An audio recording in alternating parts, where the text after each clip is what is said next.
on in. Let's have a discussion right quick, because I was having a discussion with my group at the gym, and they was asking me questions about Bud and how actually I was looking beyond Errol Spence, and they was asking me why was I doing that, and I was kind of telling them at this point I don't really need to see Errol Spence versus Bud Crawford, and they jaw dropped on the floor. It was like, that's one of the biggest fights in boxing. Why don't you need to see it?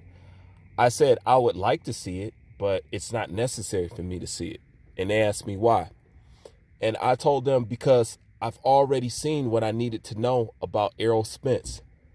Sean Porter was the measurement of this man, of how good he really was, you know. And as you know, he called him the easy work, and he got outboxed by Sean Porter, you know. And when he fought Mikey Garcia, that's him coming up 2 weight classes, and he went all 12 rounds with Mikey Garcia. So I say that to say this. I don't need Errol Spence to step into the ring with Bud Crawford to know that Terrence Bud Crawford is the superior fighter and he will beat him.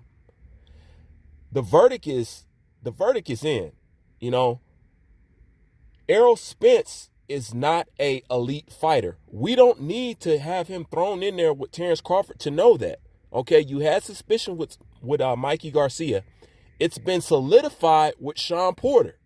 Okay, it's been solidified. So if he go life and death with Sean Porter, come on.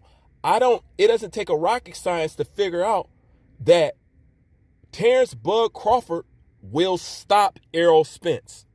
It's not hard to figure out. It's really not. So that's why I said at this point, I'm looking beyond Errol Spence.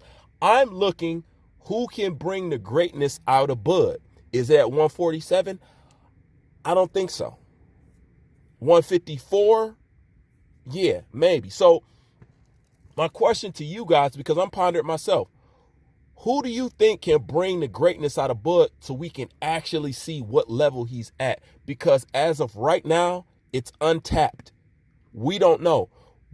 There's nobody in the division that I think can really pull that out of him. And if you think there's somebody in the division, who? Because I'm looking beyond Errol Spence.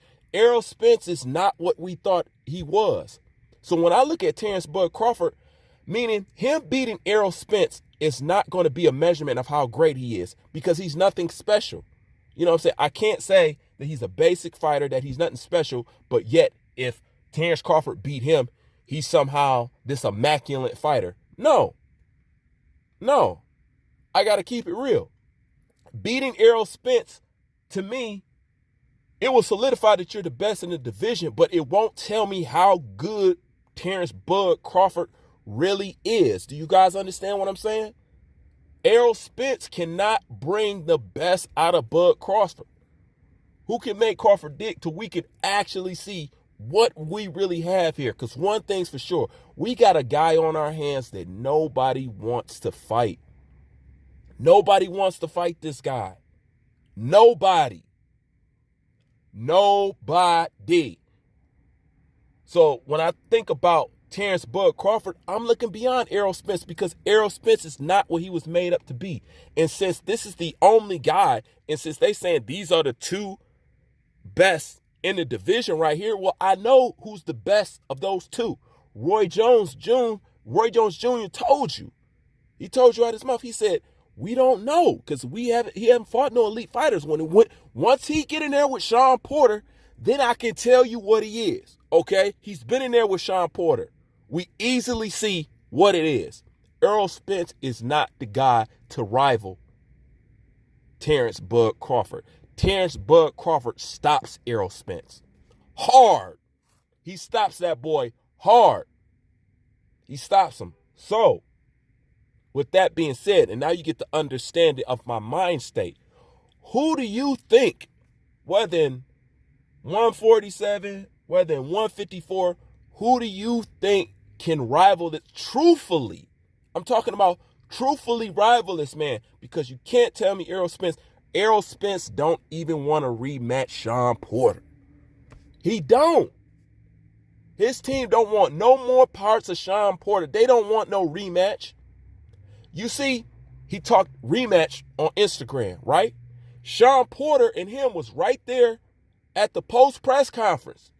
He could have said it right then and there. You know, Sean Porter was saying rematch, rematch, rematch. Errol Spence didn't say nothing at all. He does not want to fight this guy again. You know, and if he does fight him again, Sean Porter gonna win. Because Sean Porter gonna be twice as confident, twice as cocky, and he's been in there with him, and he knows his limitations. You know, and Sean Porter can make improvements. Derrick James is unable to adapt that to his fighters yet still. So that's no. But when it comes to Bud Crawford, who is the guy? Because Errol Spence is not it. It's time to look past him. It's time to say, if Errol Spence want to keep playing games, that's all right, Errol, because we know you couldn't beat him anyway. So no loss. No, it's really time to flip that switch. You know what I'm saying? And you scared, so go ahead and go on with your career. We know what you're concerned about. You're concerned about retiring your family and walking away with all your faculties and your money. You don't care about legacy. We get that. Well, guess what, Errol? You're not my kind of fighter. So I'm just going to push you to the side of the non-importance, you know what I'm saying, and see who could really rival my man. For real. Because he's already solidified. He's already going to history books. This is just going to be icing on the cake. And like I always told you about Deontay Wilder, when they turn back the page of time, they're going to look how everybody ran stark, crazed, scared of Terence Bud Crawford. But who can rival this man? Because Errol Spence, you can clearly see, is not the guy. And he is not going to be the measurement of how great Terence Crawford is if he beats him. We need somebody more. So the question is, does that person exist in boxing? And if so, who? Leave your thoughts in the comment section. Please stay. I'm out.